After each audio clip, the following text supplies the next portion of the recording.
Sir please 5 minute.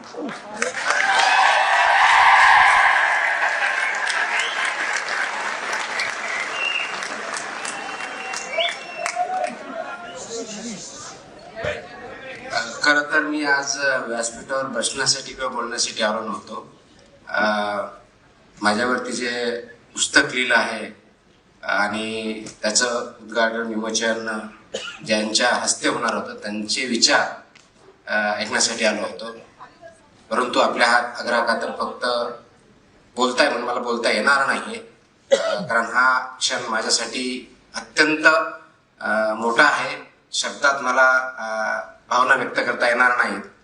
मी ते पुस्तक वाचलेलं नाही, आता मला भेटलं त्याच्यामुळे मी वाचेल. परंतु ज्या काही गोष्टी याच्यामध्ये लिहिलेल्या आहेत त्या फॅक्टशी पूर्णपणे आहेत असं दिसतंय. मला पूर्ण पुस्तक वाटल्यानंतर त्याच्यामध्ये काय लिहिलंय हे कळेल. तथापि आपण सर्वजण इथं या कार्यक्रमासाठी आलात ते मनापासून मी आणि असं काहीही नाहीये.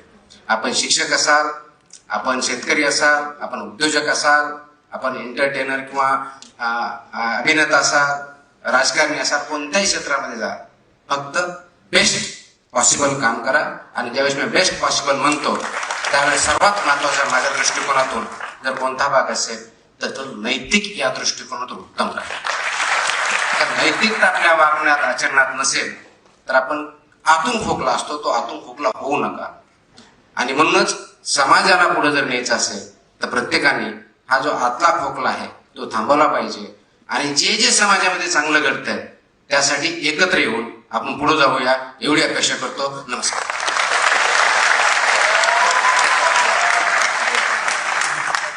धन्यवाद सर. खर तर इथं खूप मोठे ऑफिसर्स आलेले आहेत. त्यांची आयोजकांकडून संयोजक म्हणून आमच्याकडून काही गैरसोय झाल्या, त्यांचं पहिल्यांदा तर दिलगिरी व्यक्त करतो. सर खांडेकर सर पण म्हणाले की आत्ताचे व्यक्ती फक्त समोरच्याकडून अपेक्षा करतात, स्वतः मात्र काही करत नाहीत.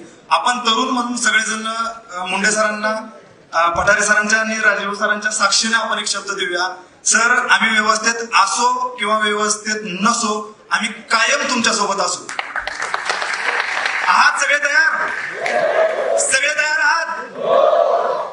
धन्यवाद सर. ह्या कार्यक्रमाला फक्त महाराष्ट्रातला नाही, वेस्ट बेंगॉल मधून काही लोक आलेले आहेत, ओडिसावरून काही लोक आलेले आहेत, दिल्लीवरून आलेले आहेत. त्या सगळ्यांचे मनापासून आभार.